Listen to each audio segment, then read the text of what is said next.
unmuted me, but, nobody wants to unmute. We're good, sir.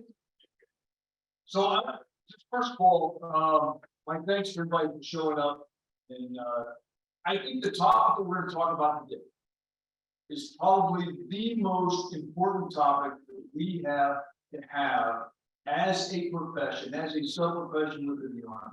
And that's the idea of what can we do better to integrate both active component and reserve component. And I use active and reserve component, but there are huge differences between the National Guard and Army Reserve. Each one brings unique capabilities. Each one has unique strengths and weaknesses to include that. And we, as a profession, have got to get better at integrating each other in the school. This has been a topic of discussion for as long as I have been associated with the Army Engineers. It's not something that's new. It has become harder. It has become more complicated. Calendars and schedules all begin to have more complexity and less time and to really spend doing integration among the three components. But we've seen in recent times that we cannot fight and serve this Army and serve this nation without each other. So we've got to figure it out. And this topic is so important that the chief sent me a note and said, look, we're going to do it at Rally Point. I want this to be a topic. It is on his mind. And so we decided that this engineer rally point, we know that we're conducting these as virtual professional developments. We've got folks that are connected by Zoom across the regiment. We take this recording and then we hang it. This is about regiment teaching regiment and having a professional discussion. That's what Engineer Rally Point is all about.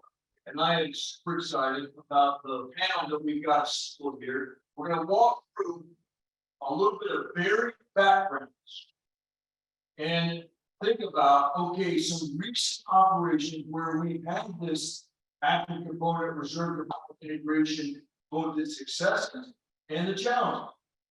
And everybody comes in here with thick skins if we really want to get better. So the panel, we're going to start off with Colonel Margaret McGonigal, currently the commander of the 130th Engineer Brigade, Saperton. And she is a 99 graduate. She is a Missouri girl. She graduated out of University of Missouri. All of her assignments, she spent an incredible amount of time in the divisions. She's been up in USA's headquarters. She's one of the few of us who had actually expelled to geospatial and understand what it means. She is the battalion commander of the 31st here at Fort Leonard Wood. So she understands what it means to generate a force, bring soldiers into this Army and imbue them with our culture, our values, and give them the skills to be successful. She is married to a tanker. Not sure where her life went along, but it did. And then she's got 2 kids. So without further, you'll open up the discussion. Margaret, thanks for coming. Thank you very much, sir. Thank you everyone for being in the room. It's truly an honor to be here today with these excellent panel members and all the great leaders from across the engineer force. I mean, this is really representative of the total Army. So I'm really glad to be here today. Glad to be here for Engineer Week. Fort Leonard Wood, as General Watson said, I went to school right down the road. I commanded here. My husband, armor officer, but he prefers passed out. He did get assigned here twice. He came to career force with me, and he did command 210 infantry as well. And did basic training command. So this is like home to me, and I absolutely love being here. So we're here today to talk about reserve integration, and out there in the Pacific, we like to say that necessity breeds innovation, and by no means do we trademark that, but it really is true. A lot of other units in the Army are doing this, but we have got to a point where we're just out of soldiers. We're out of active duty soldiers. The 130th Engineer Brigade has a fantastic storied history in Germany, and then the last 15 years in the Pacific. But we are also the Army's smallest active duty tactical engineer brigade. We're only about 600 soldiers. but we have the largest AO. In the Pacific, as we all know, is very large. And, Jerry briefed earlier, we're looking at 20,000 islands out there, and I have 600 soldiers, so that makes it really hard to cover. And so we're really doing great things, working with the reservists. We're gonna have Clint's gonna talk about some of the efforts that we've done with his engineer battalions in the 3 and 3rd, and then those as well. So most of us in the room know, but some of our younger listeners may not, that 75% of the engineer capacity lies in Compo 2, and our guard and Compo 3 is our reserve. And that's something that I probably didn't appreciate as a junior officer when I was serving down in a division. And a lot of our combat arms brothers and sisters don't realize that as well. And they don't realize that we are not configured like them. Sometimes these decisions are made and they are struck because the decision makers may not necessarily be us. But this is one of the ways where we need to get to the table. We need to tell our story and how we can come together. We have a very capable Army Reserve, Army National Guard engineers that can get out there and make these things happen. And so really kind of to kick things off, I think the whole theme of this is relationships, right? Building those relationships now, so we know not only who the people are that we may be serving with in conflict, but also how do you get a reserve company or reserve battalion and National Guard unit into your formation, and how do you integrate this across all 3 components of the system, and what does that look like? Thank you, sir. Yeah, and I agree that, this idea of relationship worldview is the most important thing that we've got is our relationship. So we also have, Colonel Clint Barnes, and, Clint, just, finished up, or you're currently in command of the 303rd? About another 2 months. For another 2 months. Clint is, we're kindred spirits. He hails from Tennessee, ROTC from American Military Institute. But I couldn't think of a better leader who's had the full breadth, understands all 3 components. He's got active duty time, he's got time in the Guard, he's got time in the Army Reserve, and he's served with a number of states. He was mobilized immediately after 9/11. He served in combat in J-35 and J-4 for the Joint Sustainment Command, as all you know, in Afghanistan, and the 303rd, which when I think about MVPs, performance of the 303rd, has just been unbelievable to watch. So, sir, your comments. Oh, thank you, sir. I appreciate the opportunity. So, truth in lending, I am not an engineer. I'm a logistics officer. All the military had the brigade command position for branch of material. So, really excited to step out of my comfort zone, if you will, and command a multi-function brigade. So, to Margaret's point earlier, the relationships matter so much, specifically for me and my foxhole, with in the Pacific. I align with the 25th ID, but I have a engineer battalion that is going to go fight with the 130, right? So when I go off with the 25th ID, I will be, there'll be 2 other engineer battalions task organized to me, and then my battalion will go off and fight with the 130. So that presents some pretty unique challenges, right? As I try to train my force and not only, cater to the protection needs of the 25th, but also have that 411th Engineer Battalion ready to roll out with the 130 when that time comes.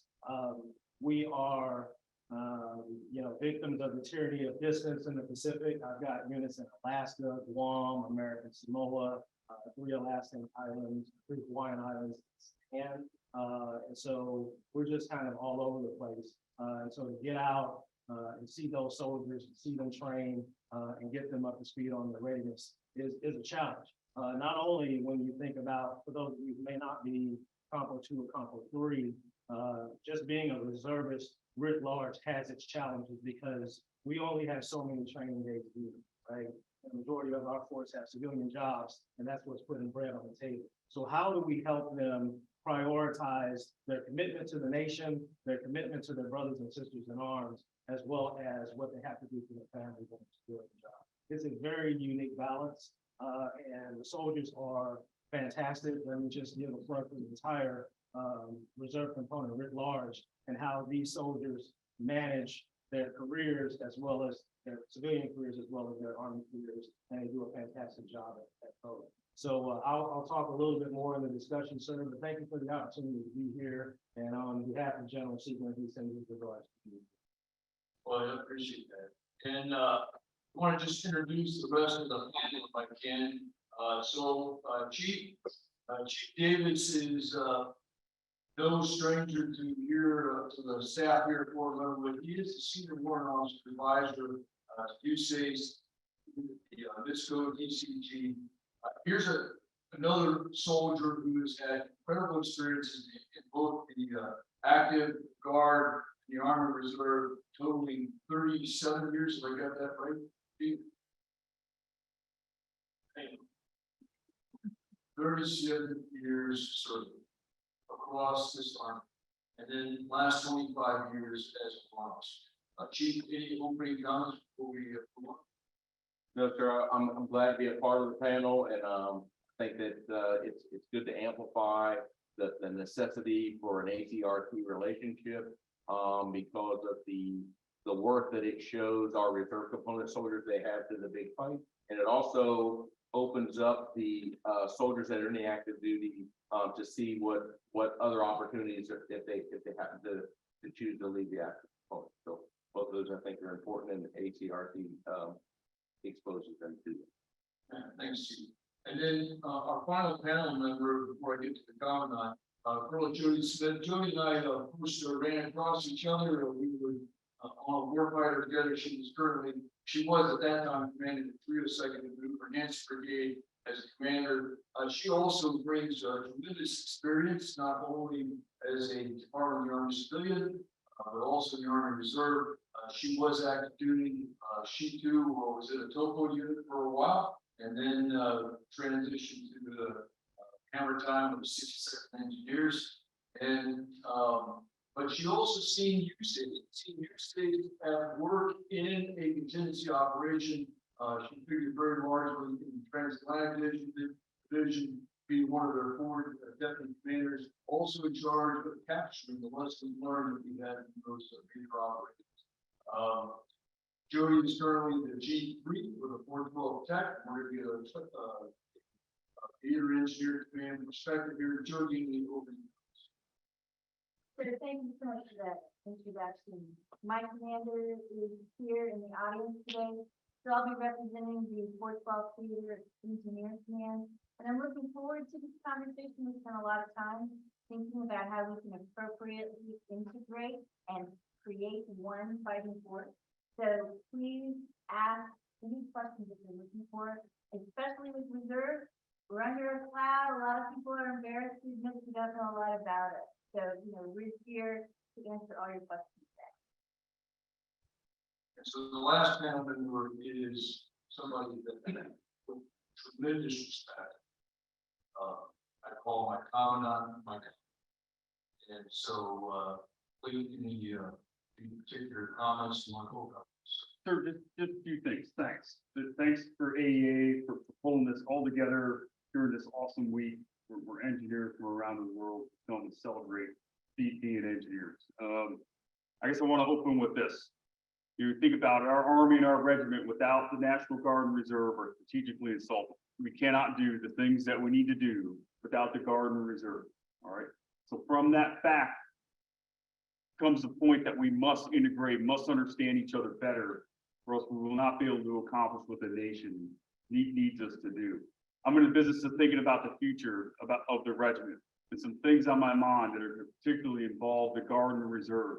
When you consider for a period of 20 years, when we were a rotational army in the context of ARPRGen, we were comfortable having similar capabilities across the components because our business was producing units to deploy repeatedly over and over again and not wear out. When you consider the fight of the future, all right, consider the fight in the Pacific. Can we as a regiment now be in a position where we can indulge ourselves by having the same capabilities in all three components? Or what opportunities are there for the regiment in the future so that we can form those capabilities within the components to which they're best suited to meet the needs of the nation in an all-out fight in the Pacific? And it will absolutely involve all three components. But I ask you to think about that, you know, as we have this conversation about ACRC integration today. Is what do we need to be prepared to ask of the three components to do and to change in order to be ready for the fight? Hopefully that never comes, but may. So, sir, thanks. So what we're gonna do is we're gonna turn the discussion to some examples of where we have done recent operations involving all the components and where there's been some success. We're gonna talk about the challenges. For those of you that are out online, if you would just type your questions into the chat. We're gonna listen to the presentation and have a panel discussion, but then I will bring in the questions into the. So Margaret, if you want to take us off on some recent experience. Thank you, sir. So, as Clint mentioned, the 411, so he has an engineer battalion, and we've had this relationship for a while with 411, one of our down price units. Clint and his team have been absolutely wonderful, nice MSP and Fruiter Gel Stickman, building that relationship. So what we do is, because we are very fortunate to have one of our reserve battalions co-located with us, even though they are spread across 5, 7 locations, their headquarters is with us. And so they will do their quarterly training briefs with us, they come to training meetings with us, and anything that they need to support, if we can support it, we will. For instance, they needed a record or something, you will do it, we've got you, we'll take care of it. If we're gonna reserve land for a range, we'll reserve it through the weekend, because they're reservists, and they need that land. If they need ammo, then we'll help them get it. Anything they need, that commander can come to me and we will work it. And often it's transparent to me. We've gotten this relationship pretty strong, and often it's the three working, which is perfect. That's how it's supposed to work. And then I'm back during a training meeting on how they're making it work. And so that has just been a wonderful relationship. And what that has done is it's really built a lot of TPPs, a lot of the best practices. And we look to, just even with the 411, there's not enough engineers in the Pacific. And so General Lazarowski took over last summer, very excited, and started talking to us. Jody, I think, has become one of my new best friends over here. And he's like, how many engineers do you have? And I said, so I have 600. So why 12,000? Yes, sir. So with Jody's help, we've really taken the best practices for 411, find some of them to our future missions with the 412, and other Jody can talk about it later. But I think in the next couple of weeks is when we initially start one of these missions and getting some of these units out to the Pacific.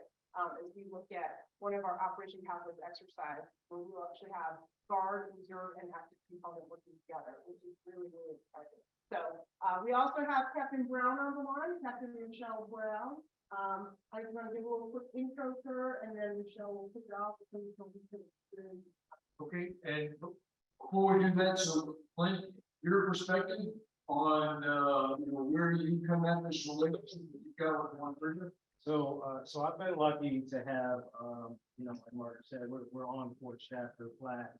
He's up at Schofield Barracks. We're in the process of actually moving the 411 headquarters from Fort Shafter Flats up to Schofield, so that they will do we don't call them drills anymore, they're called battle assemblies. That's what we can do, we have to do the training. They'll do their battle assemblies at Schofield to further integrate, right, with the 130. I'm taking a similar approach with the 25th ID. I've got what's called a main command post operations detachment, led by a lieutenant colonel, about a 96-person detachment, but they're embedded with the 25th ID staff. They are connected with the 25th HHBN. They train with them, they plan with them, and frankly, the demand signal is extremely high for that capability.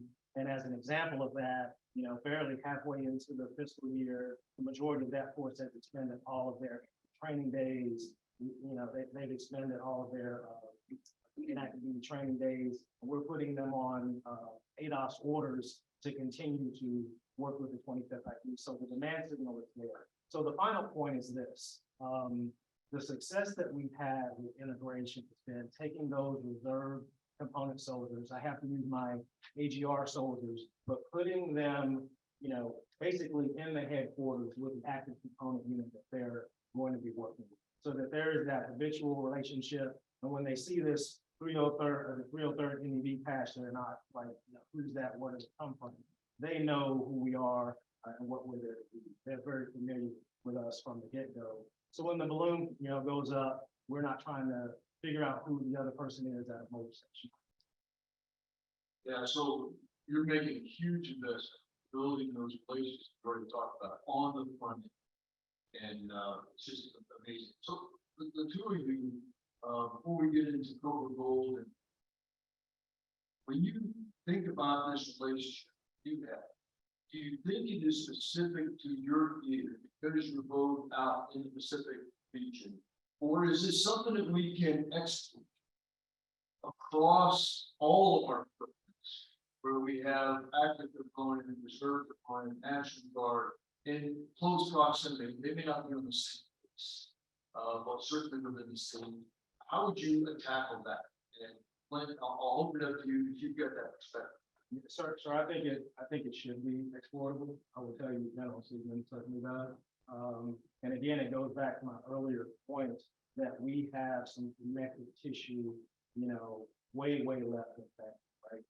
And so, and in fact, what my boss wants to do, and we're proposing this to the Army Reserve, that we take even more capability, align it to the Pacific Theater. They may be Army Reserve units that are, in California or somewhere in the Midwest, but they're aligned with the Pacific. And so the USAPAC commander can have some type of training readiness oversight and bring that capability in to the exercise that he has going on to make those soldiers more familiar with what's happening so that we are connected from the get. I think it should be exportable. I know we're kind of doing it by necessity in the Pacific right now, but when you look at other theaters, it seems to be a good model in mind for them as well. Yeah, so Margaret, what would you, we've got both active reserve component, both guard and Marine Reserve, brigade commanders out there. You, like Lynn said, had to do this somewhat out of necessity, but it is exportable if we all feel the necessity. And so what would you coach on some things that folks can do here in CONUS to also build it? First of all, I would reach out to my local reserve unit, especially if they're the same, if they're engineers, reach out, see if you can help them out and if they need something.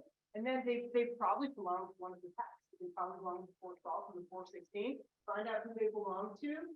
And I would coach my peers to then go G3 to S3 and see how you're going to build up this relationship. And I think the bigger picture, sir, this is exportable to not just the regiment, it's the entire army. We are a total army. We have a rich history of using our reserve and our National Guard to help fill out our force. And it was really during the Cold War that we became more of a focus on the active duty. And I think that's kind of the recent past. But if we look back further, we clearly relied on our reserve forces. And I think it's a really great experience. And what you understand and what we have found out very quickly is it builds capacity, builds relationships, and it makes it better. And this is, I think, a bottom-up requirement, whether situations where, maybe HPD, they're not aware of this, because they haven't had experience. But it's our level, it's brigade level, battalion level, then moving up through the text to the engineer regiment, we're really setting the standard, writing how to document. And as Khan said, think about the future, and we're not going to have the luxury of feathering in Guard and Army Reserve units to help relieve pressure in combat. It's going to be all in. So we've got to build those relationships up front. So, Margaret, if you would, you want to introduce Cobra Gold a little bit, and we'll get with Captain Brown. Definitely. So Cobra Gold, so in February and March, we were given the mission to do the NCAP mission. So that consisted of 10 schoolhouses in Thailand under the Cobra Gold Operation Pathways name. And so we had sent out Captain Brown Levitt. She is currently working in a big S3 shop. She's done a fantastic job. She's come to us from the 11th last year. From the Jungle Cat, and she's currently doing change of command inventory. So Michelle, I know you're on the line, you've been really busy today, but she's about to take our HHC brigade, so she's going to be my company commander as well.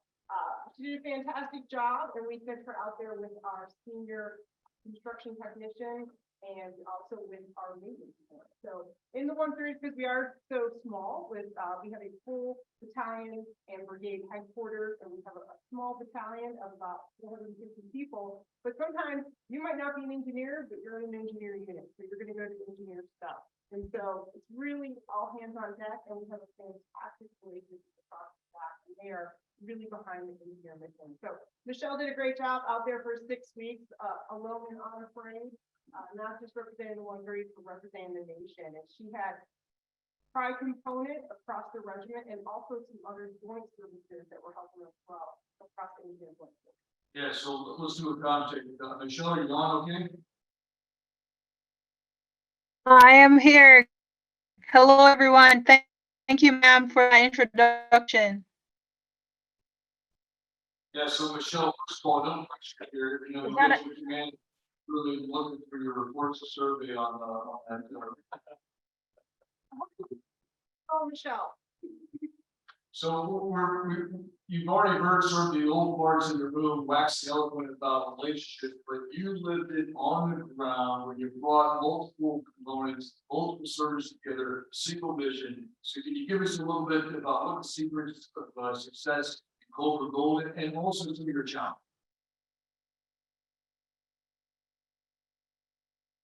Okay, I think I'm having a little bit of technical on my end, but I try to do my best context. So if I don't necessarily cover any points, let me know at the end, please. So just to give you a little bit of background, Cobra Gold, it's a multi-nation, multi-service exercise that's conducted in Thailand. It includes field training exercises, amphibious exercises, rescue operations, and live fire exercises. I was happy to serve as the OIC for the Engineer Civic Action Projects as the HCA deputy. Along with me, we had Chief Warrant Officer Travis Henning, who was our lead engineer tech. We also had Chief Warrant Officer Jason Buzzard, who was our lead logistician. With their help, along with our US military forces, we had the 797 engineer vertical construction company out of 411th. For the US Air Force, we had the 374 Civic Engineer Squadron. We also had the 673rd Civic Engineer Group. And then for our US Marines, we had the Marine Wing Support Squadron from 171. As Colonel McGonigal mentioned, we did have foreign support from the Indian Army, from the Japan Army, the Chinese Army, from the Armed Forces of Singapore, the Indonesian Army, and the Malaysian Army. In addition to that, we also had support from our Thai partners, such as the Royal Thai Air Force, Royal Thai Army, Royal Thai Navy, and the Royal Thai Armed Forces. With our combined effort, we were able to construct 6 schools in 4 different provinces throughout Thailand. We were able to build 6 multi-purpose masonry buildings, each that had collapsible walls that would allow for 1 to 3 classrooms to support the education of middle to elementary to middle school level students. Apart from executing that goal of constructing the schools, we were able to kind of lend ourselves to the local community projects. For example, we had some of our Air Force groups install a stormwater system that supported 8 buildings. We also had a local who had termite damage in her roof, so the Marines were able to replace her roofing. We had cultural days in which it consisted of like barbecues and sports and activities just to create that team bond. And then we also had language days where the different countries would take turns teaching their native tongue to the students. All this was purposed to build camaraderie and lasting bonds that support international and joint military partnerships. Pending any questions.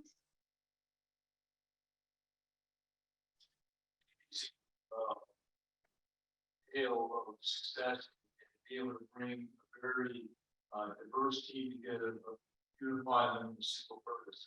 So I have just a question, maybe you can comment on, what do you think as a captain was a secret to success that as you grow in rank and responsibility, you're gonna take it with you? And what was one challenge that you had in terms of integrating those capabilities that is also something that you're gonna try and overcome next? I think for the success piece, constant communication, we had the various planning groups. We were able to send reps at least 3 different times to Thailand to kind of sit down and plan. So that was very helpful, ensuring that everyone's on the same page. We had daily check-ins with each of our respective sites to just check up on the progress and to see where help would be required. As far as any challenges, I would say we definitely recognize that there was varying skill levels with the, I guess, the construction skills that, say, for example, our Army reps or Air Force or Marines and even our international partners, they all had different or varying skills of doing or handling the construction piece. So we had to ensure that, or I would say we kind of cross-trained. So that kind of helped to kind of see where we were strong or weak and just figured out a way to merge that together. Very well said. The idea of transparent communication, communicating often up front. Also, all of us got to understand what are the capabilities of all the team members that we're bringing together. Sometimes we forget in our communication up front, really explore them. And I think that in this ACRC integration that becomes really, really key. What I want to do is kind of turn our sites now to maybe some lessons that we've had in the past, and then where do we think this is going? So, Margaret, I'll ask you talk about your idea on track for that. Thank you, sir. So I was fortunate as a young junior captain. I was in 52nd Engineer Battalion, combat heavy, and we were tri-component. And I didn't realize at the time that was fairly unique. I actually did start out my career as a logistician, true story, and I really wanted to become an engineer because I went down the street to Rolla, and I have a geological engineering degree. I was a fantastic battalion commander. And I actually was transferred. It took about 60-day process. And so I was in 68th Force Support Battalion. Our sister battalion was second engineers. And so when those orders came down to change my branch, they said, go across the street and go become an engineer. So I showed up and we quickly, OIF 1 happened. And through a series of events, I became the battle captain. And so I was kind of put in the hot seat, and I think things happen for a reason. So it's really unique that now I'm commanding a brigade out of the Pacific, where 5-component and working with our reserve brothers and sisters becomes very important. Because I remember those days, and I remember what it took, and I remember the strong relationship that we built. And so back then, we didn't have units that were specially trained to mobilize. We mobilized ourselves. We had an active duty headquarters and active duty alpha. And for anyone out there who's an alumni of the 52nd, I apologize if I get this wrong. Bravo Company was reserve and they were co-located. They were local in the Colorado Springs area. And then Charlie Company was from Oregon National Guard, if I remember correctly. And so when we came out on that order, everyone came to Fort Carson. We didn't have extra barracks. We didn't have extra space. Nobody did at that time. And so we doubled up in our barracks. We ran our own ranges. These were our soldiers and we mowed them. We got ready and we had about 6 weeks. And then we all got together and we deployed. And there were differences between the active component and the reserve component, but it was good differences. A reserve component, they were about 10 years older on average, if you look across the entire age of the company. And so there was a medical readiness a little bit. Medical readiness was different. It wasn't as closely looked at then. So we had to really focus on that, get my TA pretty busy. But the technical skills, when you're looking at those construction, it was amazing. Our guard and our reserve were so much further ahead than our active duty. And a lot of that was just experience, because these men and women were doing this in their day-to-day job. And this sounds a bit apocryphal, but I swear it's true. And there was ever one day I was a battle captain out there, OIS one, still pretty primitive, we're living in tents. And there was a pile of lumber left over from a project. I came back the next day and it was a gazebo. And I have a picture of that gazebo, and I showed it to some of my neighbors the other day. And I was like, and so pretty early in my career, I was in year 3 and 4. I learned how valuable it was to have those guards and reserve vehicles. Yeah, so, the idea of trying to form the tanks, none of us want to center that, but in fact, we've done it before. We're gonna have to think about ways to do that in the future, and if it's not part of an R structure, or the core structure, pretty figure out how we build the relationships. To do that. I think one of the key things Margaret said is you had ownership of it. Ownership is there. So, Clint, how about you, ex-officers, same commands, and, particularly during So, so I was in the 4th Expeditionary Sustainment Command out of San Antonio. So it's kind of interesting. We deployed to Afghanistan and we backfilled the 184th, the National Guard ESC that was there before us. We were succeeded by a Compo 1 ESC, the 3rd ESC that came after us. While we were in Afghanistan, it was interesting. We had 2 sustainment brigades that were both active components.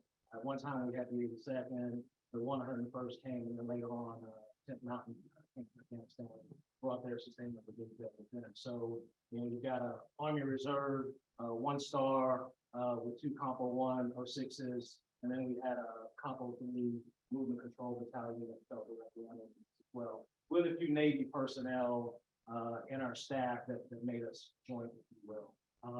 So quite interesting to see some of the idiosyncrasies of each compo. We all had to learn to jump each other a little bit. I think I was ahead of some of my peers because I had been at First Army, which was a tri-component headquarters, if you will. And if you remember, an old retired general by the name of Russ Honoré back in the day, and then Hurricane Katrina, that's when I was at that headquarters. But one of the things that General Honoré saw that I thought was very, very prescient. He saw how important it was to have everyone in the headquarters understand the idiosyncrasy of each other. So one of the things that he did is he brought in National Guard Deputy Commanding General, Army Reserve Deputy Commanding General, to help promote an understanding across the headquarters. Because we are a little different. We have some differences across the components, but at the end of the day, we're all trying to one mission. So those were 2 very, very cool, unique experiences. I'll share one more with you. Being on Department of the Army Inspector General staff as investigator, it was very unique how they bring in investigators from all combos. Right? So just a quick anecdote. I had an investigator ask me, well, can you tell me the regulation that covers what an Army Reserve commander is responsible for when they're not on duty? And I said, yeah, it's pretty easy. It's called the Army Command. Right? There is no separate policy for that soldier when he or she is doing their civilian job, not in uniform. They're still responsible for everything that happens in the community. So I just kind of saw the light go off in his head, like, okay, I didn't realize that. I thought they were relieved of some of those responsibilities. Not true. right? It spells the rumor that it's part-time. So, I want to Chief Davis and then Junior before you. So Chief, in your time, you've seen us go from a strategic reserve, now operational reserve. What does that all mean? Can you talk about the transition? What skills you think that means in terms of active deployment reserve deployment? It really speaks to, the ebb and flow of the reserve components used throughout history, right? So when there's some discussion, well, 9/11 is what generated the need for us to be an operational reserve. And when I talk about reserve component in that context, I'm talking about both the Guard and the Army Reserve. But if we look at what was being employed when 9/11 happened, a third of the reserve of the deployed force at that time was reserve component. So we were already doing that. And if we look at the period between 9/11 and the end of the Cold War, or 1989, and you look at events that we had Bosnia, comes to mind, and Macedonia. We had those things that the reserve components were heavily involved in, to solve some of the world's problems, and promote democracy, right? So that was going on. If we take a look at Vietnam, right? The reserve component wasn't necessarily involved in, right? We're in a strategic. The Cold War, during the Cold War, the reserve components were very much a strategic reserve. And when we showed up to Desert Storm, a lot of us showed up in the reserve components with Jeeps and outdated equipment that couldn't be supported by the active duty maintainers. And we didn't allocate for the maintainers for the equipment that we had in those reserve components. And we had to quickly transition these folks into the system that could be supported by the maintainers that were going to be downrange. So that was a big learning curve, that mobilization for Desert Storm. At that time I was active duty, and I could see that showing up, and it was, problematic for us. So that strategic reserve, at that time was cost effective, right? It was cost effective for that time. But our training level, we struggled then in the reserve. I didn't make it over there to the reserves in about 94. And I remember being well, first of all, I got a choice at that time. Do I go in the Guard or go in the reserve? Well, at that time, strategic reserve, the Guard was going to go plow snow. They were going to go do this commission. And I was looking for something different. I wanted to be at my job, learning my new career. And so this Army Reserve thing looked a lot more appetizing to me, because that was going to be more of a 1 week in a month and 2 weeks a year. And so to me, that's what led me to that, right? That predictability. But that strategic reserve led to some training challenge. And by that, I mean, we didn't always have the money to go train at the level we wanted to. And so we're trying to maintain the interest of soldiers inside of our armories, or inside our drill hall. So there's different language for each one of those, right? We still have drills in the Guard. We have battle assemblies in the reserve. We have drill halls in the Guard. They have reserve centers in the reserve. So there is a whole different language there. And I do mix them sometimes, and I apologize if I offend somebody for that. But the bottom line was, we would do a convoy in chairs in that reserve center and react to fire from chairs, because that's what we had available. And we're trying to create meaningful training for our soldiers. Since the shift to operational, that's not heard of. Our soldiers now, if I took some leaders, probably E7 and below, they're probably not going to understand what I'm talking about, or if it's the old guy talking. Yeah, so this operational versus strategic reserve is one about the luxury of time. You can have strategic reserve, assuming you're going to have the luxury of time to integrate, then bring it all together. Operational reserve, we have to make the assumption that we are integrated from the start. Yes, sir. If you look at how long we took to ramp up to that 100-hour war in Desert Storm, our next fight, we're talking about contested logistics, right? We're talking about contested logistics here in the homeland. So we're not going to have time to ramp that training. We're going to have it ready for it. And an AC to RC relationship creates that opportunity for that crosstalk and for for all compost to understand what the others bring to the fight. And really the combat multiplication that is achieved through reserve component soldiers, because yes, they don't always bring the civilian skills for their MOS, but they bring some civilian skills. And that civilian skill is a combat multiplier in some way, shape, or form, if we employ it when it's needed. Well said. So I want to, Jody, let me get your perspective, and not only Fort 12 perspective in terms of you now the chief reading, but also as a former commander of the 3rd. So your take on how we can better integrate as we think about it. Thanks, Greg. Before I start on that, I just want to orient everybody to what a tech is. I know not everybody didn't know that.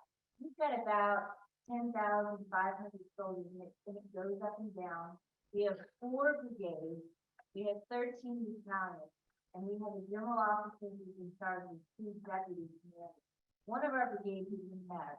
And so we run the gamut of just in the inventory for engineering, likely it's going to be in tech. We have about 11% of the entire engineer force under General Lazarowski's command, and it's mirrored by General Miller. So this is what we do. We are supposed to, by doctrine, go in and run engineers in a theater, if that happens, and if the headquarters is mobilized. The rest of the time, it would be much like any of the other units. You would have piecemeal mobilization, modular support to fight. So, given that, and the fight in Indo-Pacific, we as the task have been asked to integrate into that plan to get ready for that force. We're trying to do that without a named operation. And a named operation is what gives us in the reserve the authorization to actually show up to the fight, so person days, and then the funding to do so. Right now, we're trying to do it, basically pulling it together in a tapestry of what we have. So what I wanted to share with you is one of the ways that we have tried to get after that within U.S. Army Pacific. There's 3 ways we're getting after it, at least we're trying to right now. The first one is we're showing up, trying to create those relationships. General Lazarowski is particularly good at that, and we just started showing up. Hey, Jody, go down right, and sit in Colonel Phil's office. Okay, sir. And that's how I got to know a lot of people who are. One of the other things that we've done is integrated into that battle rhythm. And so we hear a lot of things and we learn them. That's our tactical way to get after. The second way is we're trying to integrate all of our down trade units into exercises within Indo-PACOM. Right now, a lot of our folks are going to exercises at Fort Drum, Camp Shelby, Fort Indian Town Gap, Fort Pickett, now Fort Barclay. All of those places are not that exciting. A lot of these folks grew up there. Would you rather go to Camp Shelby, this is freaking 50, or would you rather go to the Philippines and build a sad country? We're trying to get all of that thought process into support of Indo-Pacific now. As one of the colleagues mentioned, left of the room, right?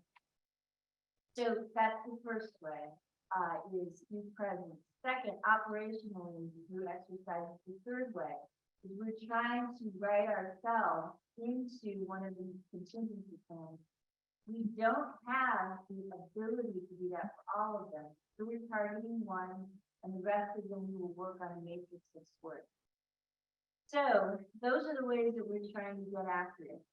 Right now, I would say it's working pretty well, but it's if you've ever seen Frankenstein at the dance, that's kind of a little bit what we're looking like right now, but we're getting after it and figuring out what it needs to look like.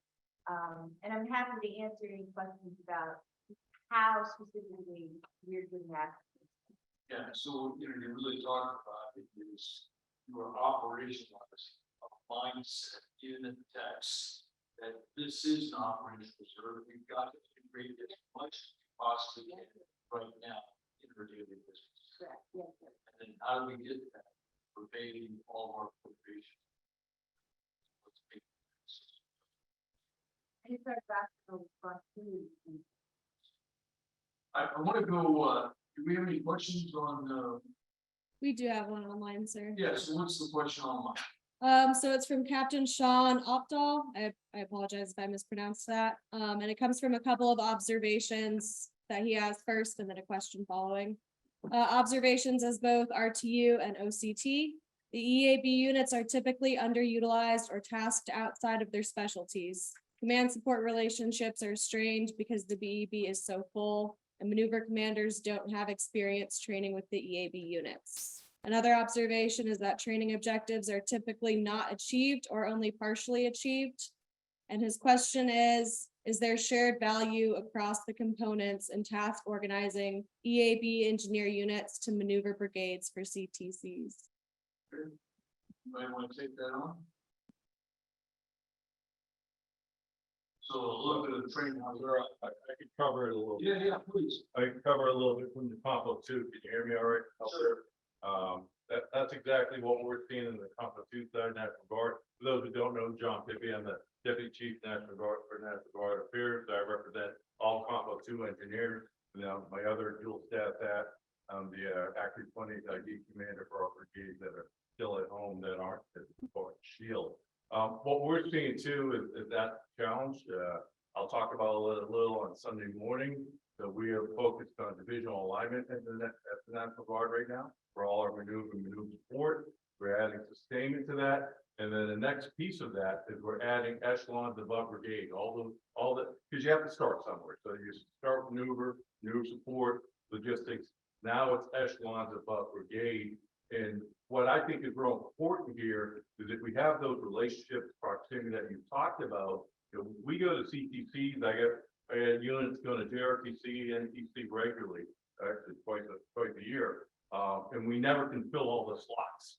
So we're going there with 70% personnel. And it's very difficult. It's difficult on us who have gone through it at a rotation.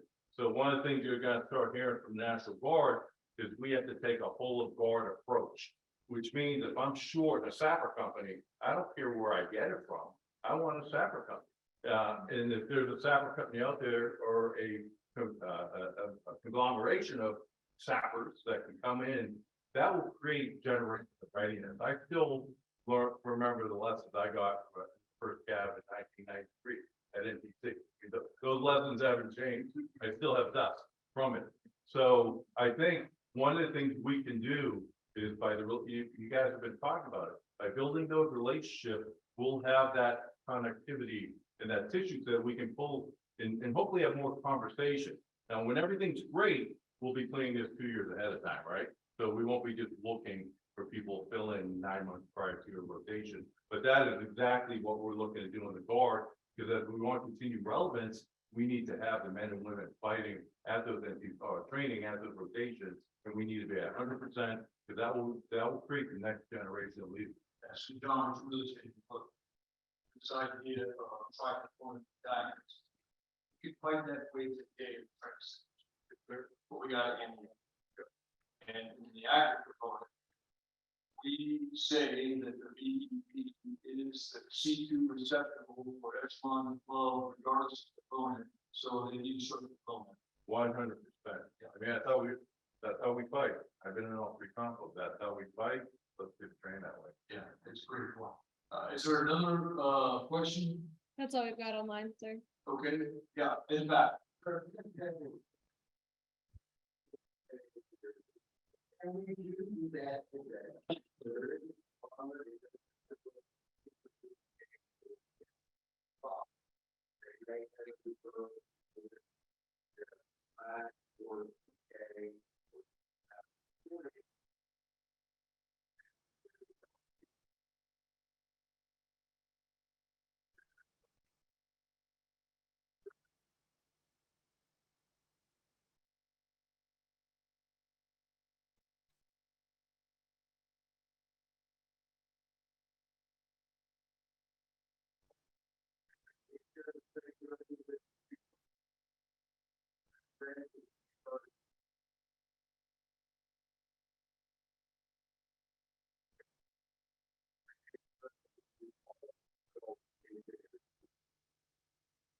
So,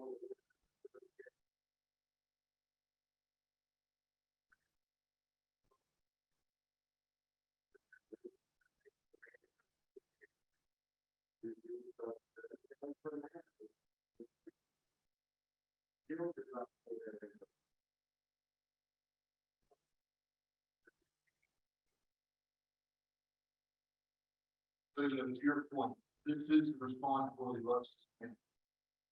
Us with the phone. Yeah, absolutely. No, they're not right. What we're getting at is the next element. One piece is the relationship. That piece is building trust. And I might know you, but do I know you well enough to trust you to do the job? And we as residents can be the conduit of that trust.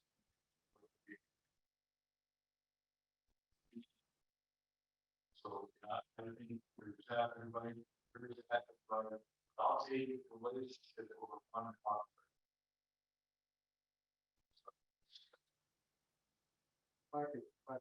Yes, I'm going to do, go ahead, let you sort of get this one, and then we're gonna go to the panel summarizes. Great, thank you. I just want to pile on a little bit. So I'm just gonna say, as a reserve component guy, to all of my active component brethren, I'm just gonna ask you, don't take it easy on me when I'm participating in an exercise. You know, don't let me take the third grade attempt when we should be doing PhD. Put the pressure on me. You know, we just did a warfighter with 25th ID back in the fall. Normally they ask for a response cell, and I told 16, 19 people, and I told General Ryan, you know, I don't want to do this. I want to bring my whole NEB. I want to bring everything. I want to bring the whole staff. I want to, you know, connect with the RAP feed. I want to integrate with sustainment. I want to synchronize protection and sustainment. We're gonna do the whole thing. And he said, cool, right? We got in there and we fought for a little bit over a month. And again, we're reserve components, so we had to flip soldiers on orders to keep staff there, but we kept going. And I think at the end of it, sir, we got the trust that we needed with 25th ID to say, hey, our reserve component instead. But it was because he didn't take it easy. So let us fight. Chief, any final, what do you want? I think that it's important that we keep our eye on the ball in the ATRT relationship, because it's going to nurture the necessity of the operational reserve. It's going to start to highlight when equipment starts to slip behind in modernization, when the interoperability starts to slip and we can't talk to each other, we can't operate together because our systems are not in line. We can't maintain because we're in an analog piece of equipment instead of a digital piece of equipment. But these ACRs, that's going to highlight that, right? When they're working together and those things come about. So being in front of that, when we talk to our exercise planners, that they are absolutely including all combos when they're doing these exercise plans. Regardless of where it is, whether it's in the Pacific, whether it's in Europe, you know, we can go back and look at Reforger. We were bringing reserve components over there on a regular when we were doing Reforger. Caravan Guard was another big exercise we used to do in Europe all the time. So those types of things did expose back then when we didn't have communication or we didn't have the ability to maintain some of that equipment. So I think it's those ACRT relationships will help that. And we have to make sure that all commanders at all levels know that they have to build those relationships when the opportunity presents itself. It's easy to go somewhere and get in your little cocoon and not reach out and across the different things and provide to the other combo. So we have to culture that into our training in our lieutenant's training and our captain career training to make sure that they know that we have to nurture the cross combo talk and the work together. Yeah, so you know, stop making an investment. Cross out.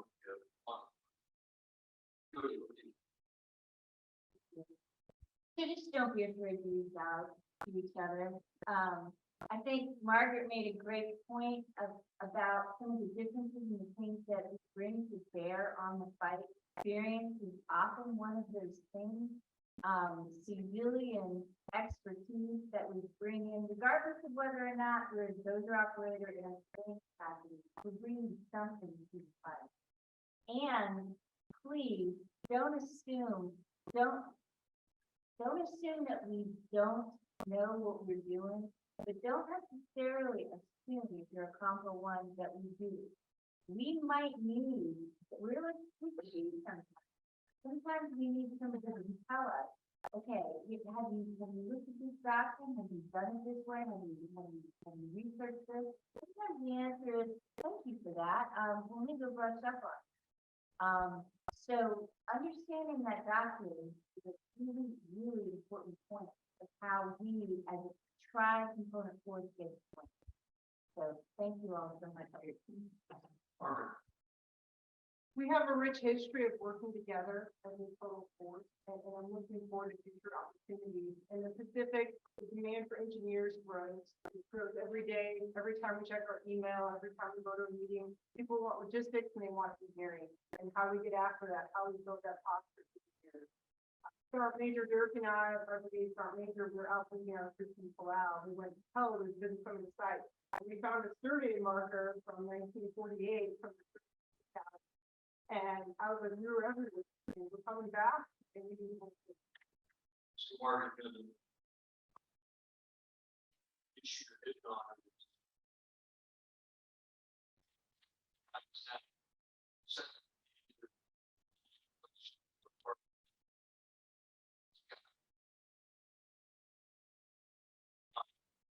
Sure, thanks. Couple things. I think the reputation of the regiment rides with you on every mission. So it's incumbent, a couple things I think about as leader responsibilities. For the active component, you have to help the reserve component work the ground game. Okay, you need to know their capabilities and speak for them in those times when you have more face time with the leaders of your organizations and they get a chance to refer. Reserve component brethren, it's the same thing to know and promote the capabilities of the active component when you go and work the ground game. We've got to work with this on one regiment. You know, mission success is paramount, and reputation is secondary to that. We only preserve our reputation if we work together. But one thing I'm absolutely sure of is that wherever you go, you see the engineer flag flying, regardless of who you are or what component you're from, if you go to that place, you will get help. The engineer regiment will never fail to do that. So that's the strength of our regiment, is that we're naturally multi-component, almost from birth. We do it really well. We forget about it sometimes, but I think when it matters, we do it really well. So thanks, sir. Appreciate it. Thanks. You know, look, this is a hot topic. We can't stop here. We even scratch the surface. Doctrine, organization, training, material, leader development, personnel. We have tons of processes. We don't think this active one, conservative one, integration easy. But if we have the mindset, we are one person. We're true to the mindset.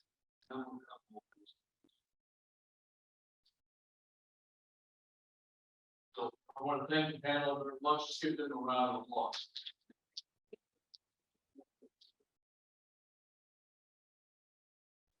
Applause for Engineer Adam. This is reward professional discussion. Do these once every 2 months. We want Zoom because junior leaders want it to be portable. They want it to be virtual. They want to do it at home. They like this format, and we're here to serve the junior. We should all be about that question. If you have a topic that you think is of interest, please let me know. We're constantly looking for topics. When you bring me a topic, thanks very much for everybody showing up. Thanks, sir.